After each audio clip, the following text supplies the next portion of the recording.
Bom dia, meus amigos do primeiro ano, como é que estão vocês? Vamos dar continuidade ao nosso estudo sobre filosofia medieval ou filosofia cristã medieval.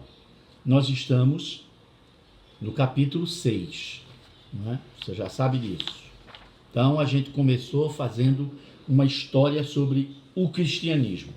Depois falamos sobre o cristianismo em Roma, as perseguições e falamos também como o cristianismo chegou a ser a religião oficial do Império Romano. Ou seja, de religião nascida numa província distante do Império, desconhecida, cresceu e se tornou a religião oficial do Império Romano. Vimos como de início o cristianismo era uma religião voltada para as pessoas mais simples, para as pessoas mais pobres. A pregação de Jesus era feita em cima de parábolas. Esse é o nome. O que é parábola? São pequenas histórias com exemplos simples do dia a dia para explicar algo.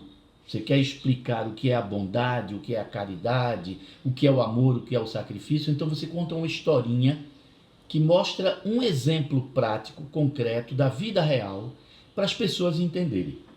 Como Jesus falava para pessoas simples, pessoas pobres, sem nenhuma formação intelectual, ele levava as ideias do epicurismo, do estoicismo, do cinismo, de uma maneira simples, compreensível.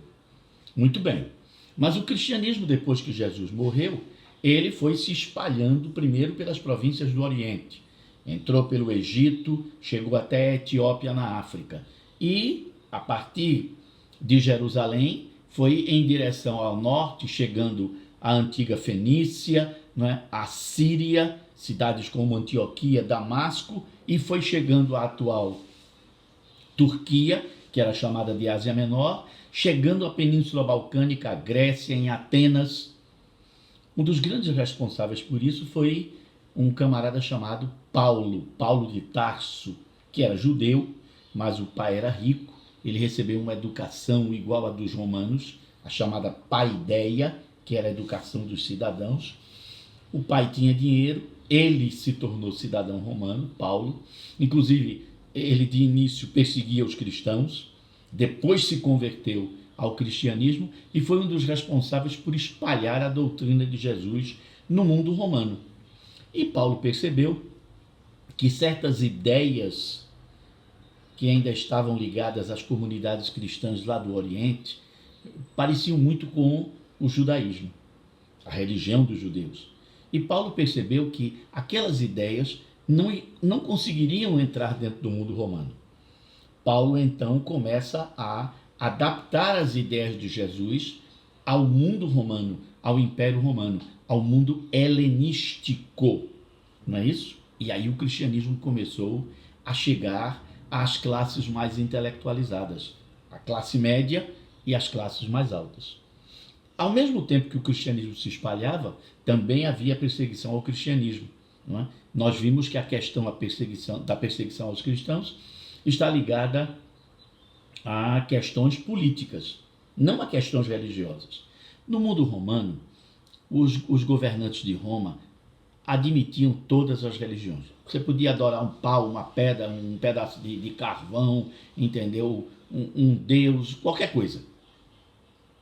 Agora você tinha que obedecer às leis de Roma. O cristianismo era contra a escravidão. O cristianismo era a favor da distribuição da propriedade privada para desenvolver a justiça social. E o cristianismo dizia que só existia um Deus. E, portanto, o imperador não podia ser adorado como Deus, os Césares.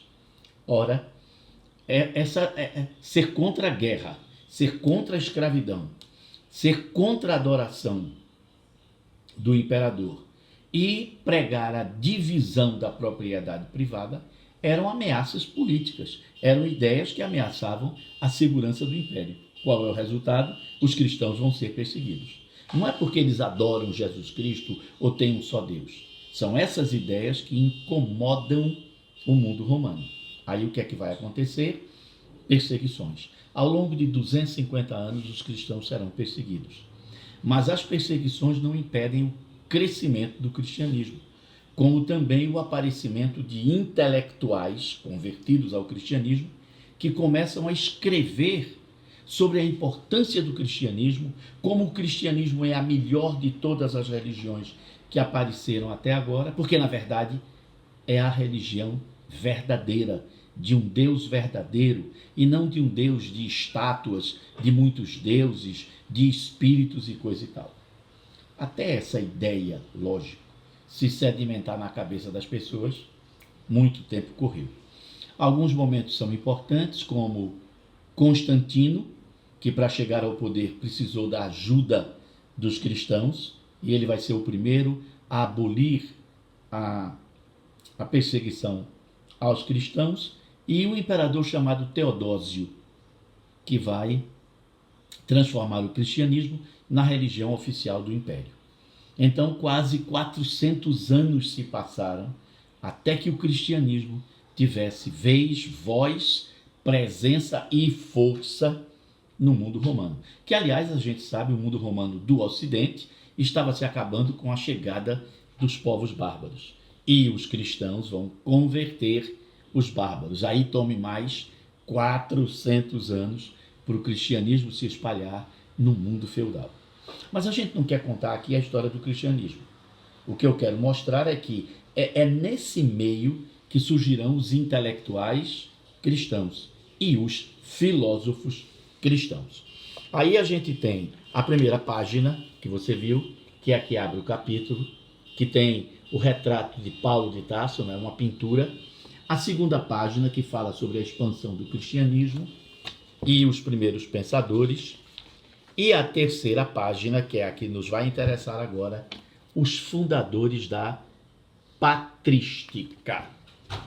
Os primeiros pensadores cristãos formarão uma escola filosófica denominada patrística.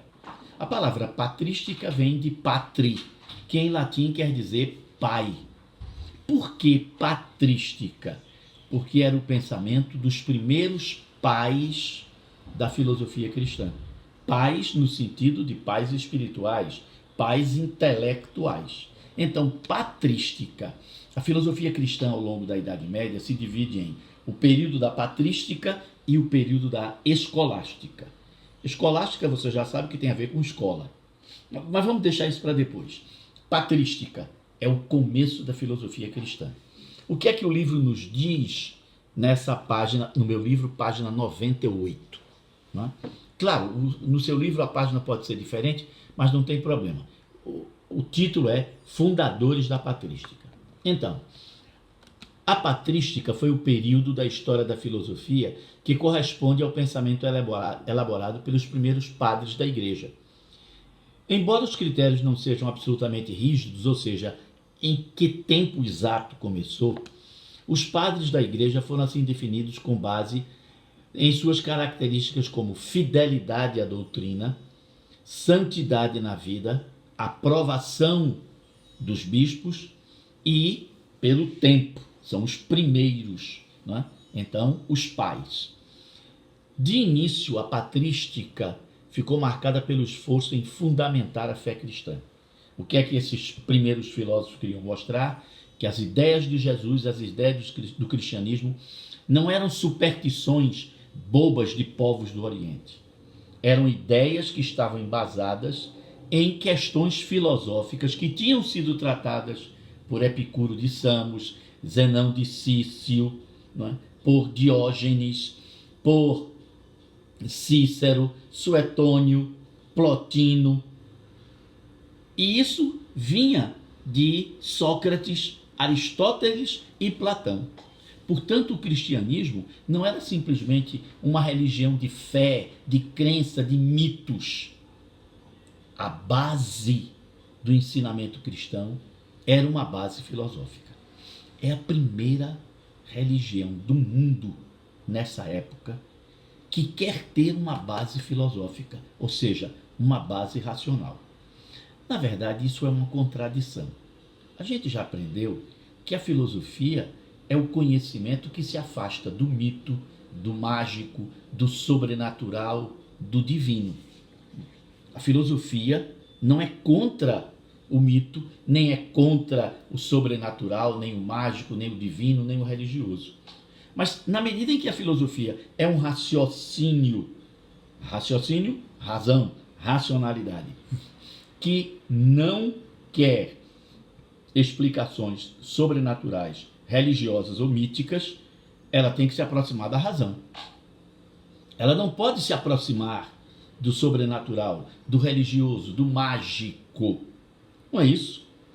Então, é um contrassenso você querer uma religião que tem aspectos racionais. Mas essa tentativa, esse caminho foi trilhado, não é, pelos primeiros pensadores da igreja. Os primeiros padres eram chamados de apologistas, porque escreviam textos em defesa do cristianismo. E por que apologia? Tem alguma coisa a ver com Apolo? Tem. Você está lembrado que Apolo era o deus da beleza masculina, o deus da macheza, o deus do campo, protetor dos animais domésticos. Foi também o deus que inventou a música, né? O deus que protegia as artes, a criatividade. Também era um deus ligado à adivinhação, e vez por outra mentia. Tinha qualidades, mas tinha muitos defeitos. Então, celebrar Apolo, elogiar Apolo, era chamada de apologia, o conhecimento das qualidades, das características que tinha o deus Apolo. E a palavra apologia hoje, não é, fazer a apologia, quer dizer fazer um elogio, exaltar, colocar lá em cima uma determinada figura. Então esses padres eram apologistas porque colocavam o cristianismo como a religião mais fenomenal, mais fabulosa que existia. Quem são alguns desses apologistas? Aqui se cita São Justino, foi um dos primeiros padres da igreja, não é? São Justino, não é? Nasceu 10 anos depois que morreu aquele menino São João, o apóstolo de Jesus, que era o mais jovem apóstolo de Jesus, não é? Justino foi aluno, não é, de Lino, de Timóteo. Foram pessoas que andaram com Paulo e com o João.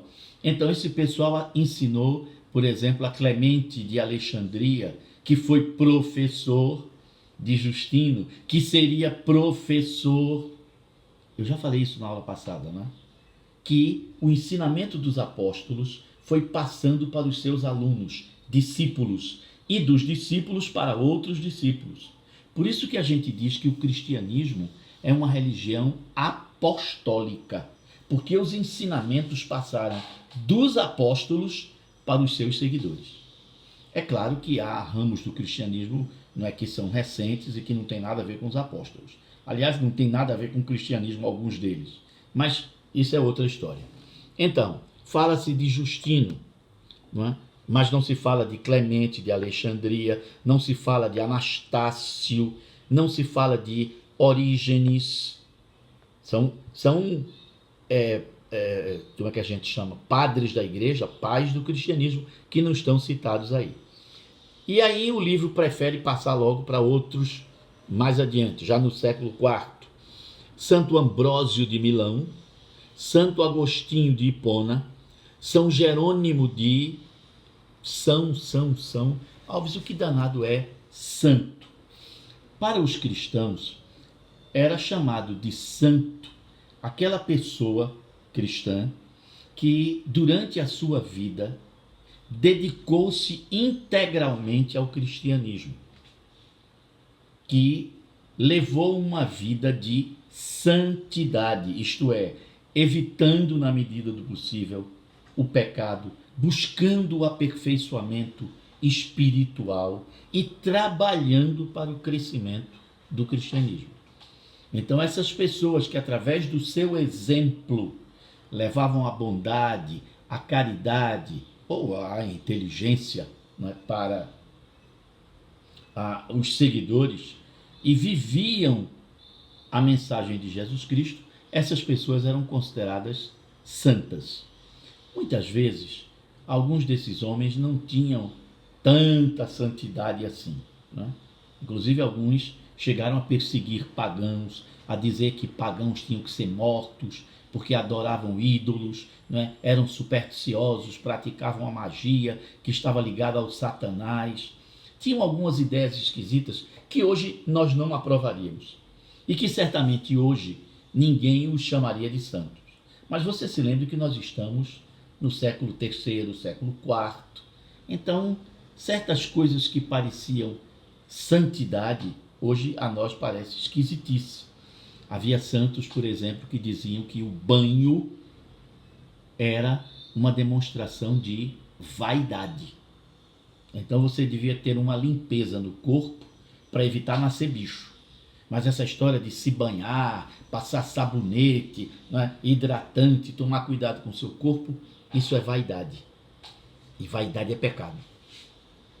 Ora, então tinha gente que achava que ficar sujo 3 dias era um sinal de santidade. E esse sujeito era reverenciado como se fosse um santo. Hoje em dia, ninguém de bom senso vai dizer que uma esquisitice dessa é sinal de santidade, que esse camarada está vivendo o cristianismo, né? Ele está vivendo uma imundície, entendeu? Ele vai virar porco, né? É o máximo que ele consegue, vai nascer percevejo, carrapato, entendeu? Pulga e tudo quanto é bicho por cima dele. Está vendo? Mas entenda isso, é a visão de uma época, né? Você não pode julgar essa época com o pensamento que a gente tem hoje. No futuro, nossos bisnetos, quando olharem o que nós fazemos com as florestas, com o meio ambiente, produzindo porcaria, alimentos que fazem mal, os nossos bisnetos do futuro, quando olharem para nós, para eles vai ser o passado, para nós é o nosso presente.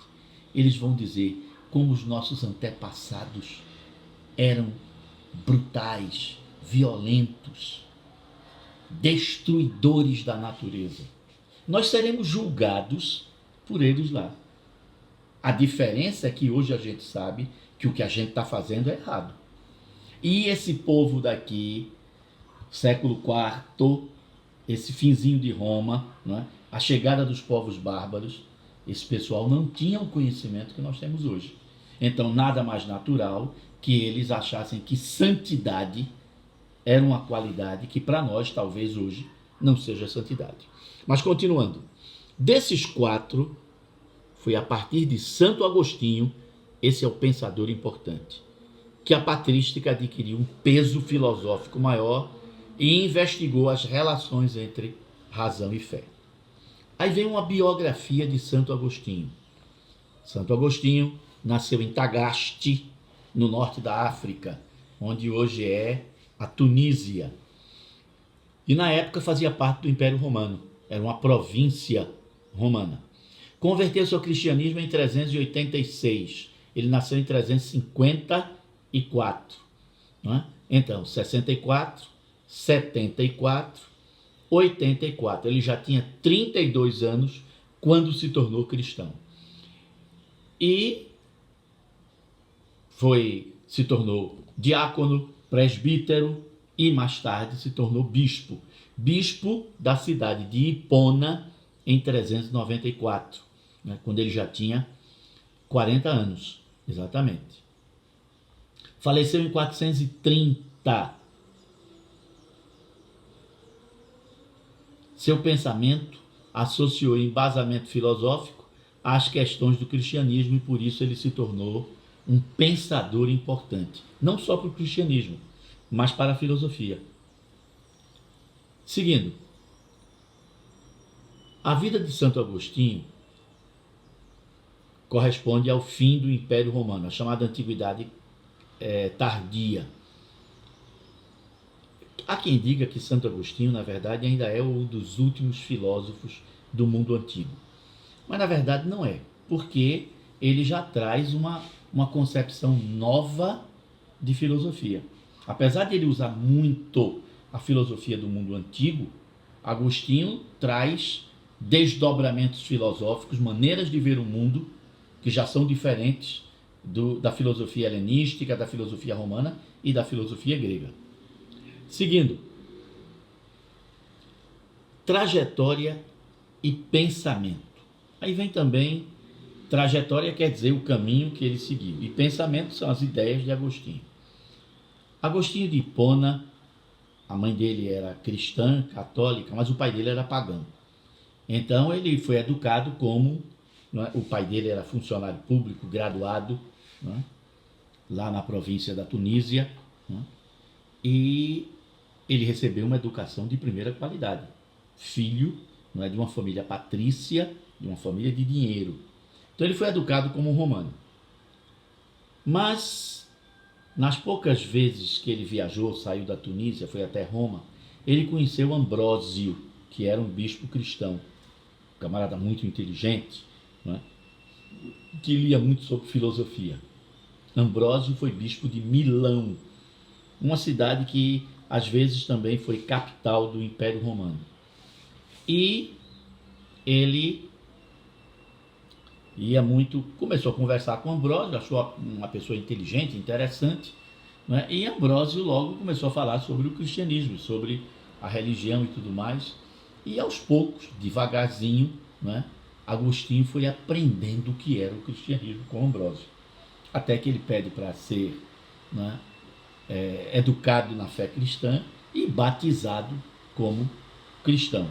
Isso aconteceu em 387, um ano depois que ele se converte. Os cristãos normalmente não gostavam de misturar cristianismo com outras coisas. Mas Agostinho já tinha percebido, Ambrósio, na verdade, já tinha percebido que o cristianismo tinha muita coisa da religião, da filosofia helenística.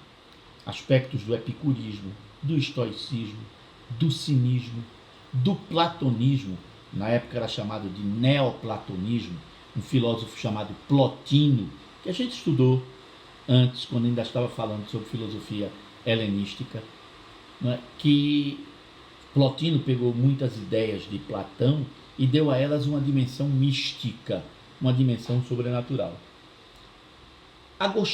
Ambrósio, através de Ambrósio, Agostinho terminou conhecendo as ideias de Plotino. E ele percebeu que ali dentro das ideias de Plotino havia muita coisa que casava, que se encontrava com o cristianismo e que tinha respostas para muitas questões que até então os cristãos perguntavam e não havia resposta nem na Bíblia, nem na filosofia daquela época. E essa é a sacada, o upgrade que Agostinho vai dar, tanto na filosofia antiga quanto no cristianismo. Ele vai abrir esses dois conhecimentos para um mundo novo. E que mundo novo é esse? É um mundo em que o Império Romano Ocidental está desabando, desaparecendo. E a pergunta é, por que Roma Ocidental, o Império Romano Ocidental, está desaparecendo? Por que o império que estava comemorando 1300 anos de fundação está se acabando? O que é que leva os impérios a se acabarem? E o que é que o cristianismo tem a ver com isso? Está vendo?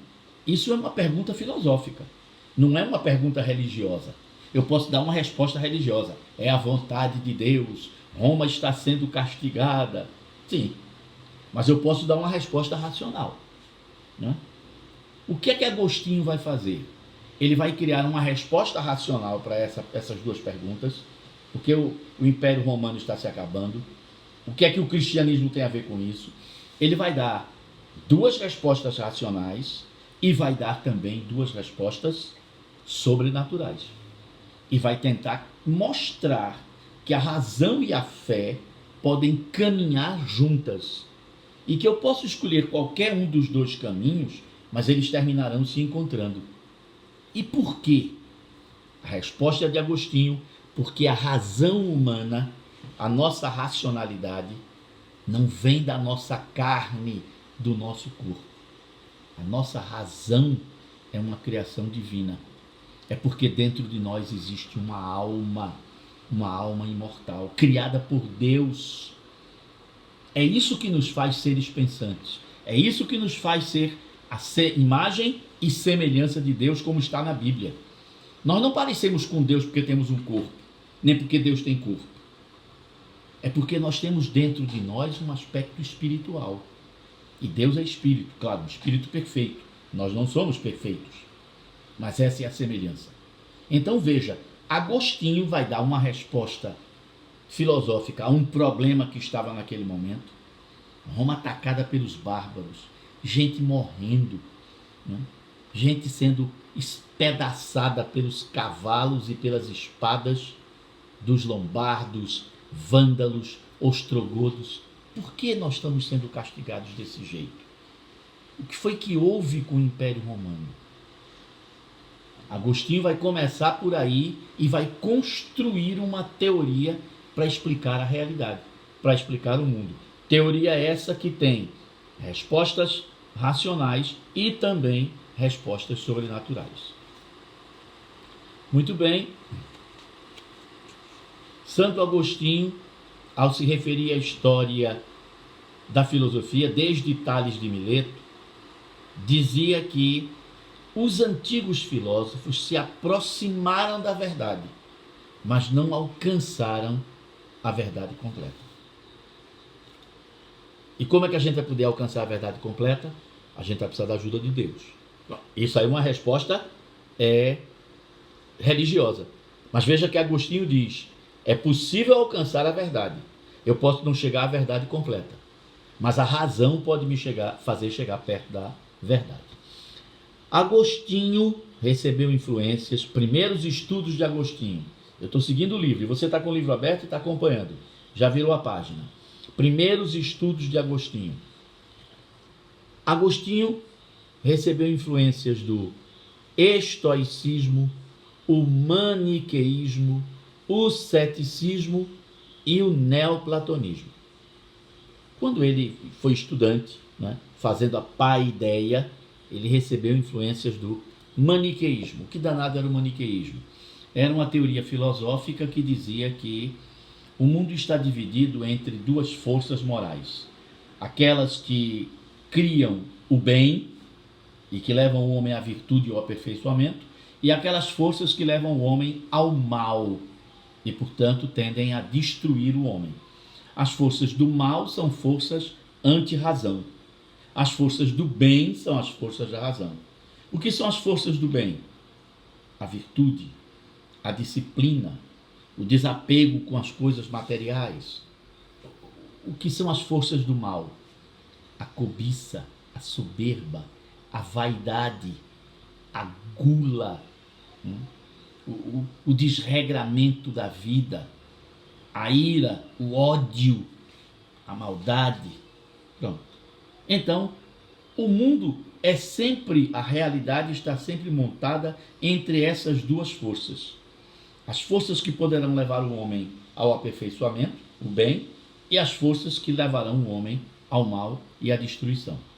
Lembre que essas ideias, elas estão, você estudou em história como professor de história, elas estão contidas numa religião antiga, a religião dos persas, o zoroastrismo. Está lembrado? Zoroastro, ou Zaratustra, dizia que havia dois deuses que governavam a realidade. O deus do bem, Ahura Mazda, ou Hormuzde, e o deus do mal, Arimã. Essas duas forças lutavam constantemente entre si. Arimã seria o vencedor no fim do mundo, né? No julgamento de todos os homens. Arimã seria derrotado. Mas quando Arimã seria derrotado? Quando Ahura Mazda seria vencedor? Depende dos homens. Se os homens são maus, mentirosos, injustos, odientos, avarentos, aí a vitória do bem vai demorar muito. Porque os homens não estão ajudando Ahura Mazda. Mas se ao contrário os homens forem bons, caridosos, praticantes da fraternidade, da justiça, da verdade, aí sim, aí a Ahura Mazda vencerá mais rapidamente e o mundo se transformará num paraíso. Essa era a ideia religiosa. O maniqueísmo tira um pouco da religiosidade, mas deixa a mesma questão do bem e do mal. Agostinho foi influenciado por essas ideias. Neoplatonismo, já expliquei a vocês, não é? São as ideias de Plotino, que pegou as ideias de Platão e deu a elas uma dimensão mística, sobrenatural. Como é que a gente sabe disso?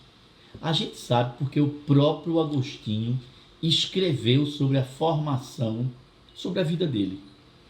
Ele fez uma autobiografia e chamou esse livro de Confissões. Confessar é dizer o que você fez de certo e de errado. Então esse livro Confissões, né, é onde Agostinho se revela. Quem sou eu? Onde eu nasci, como foi minha família, meus pais, o que é que eu fiz da minha juventude, sexo, droga e rock and roll. Agostinho diz nesse livro, não é, que era um pecador terrível e que iria certamente para o inferno e que se arrepende monstruosamente de tudo errado que fez. Se você ler as Confissões de Agostinho, você vai perceber que Agostinho não foi esse pecador terrível, nem que merecia fogo do inferno a todo momento, não, né?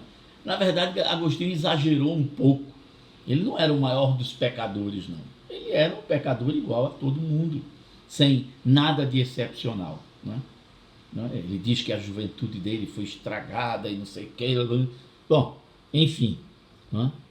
Ele narra como foi essa aproximação com o pensamento de Cícero, filósofo romano, né? Tem um trecho aí, né, das Confissões, né?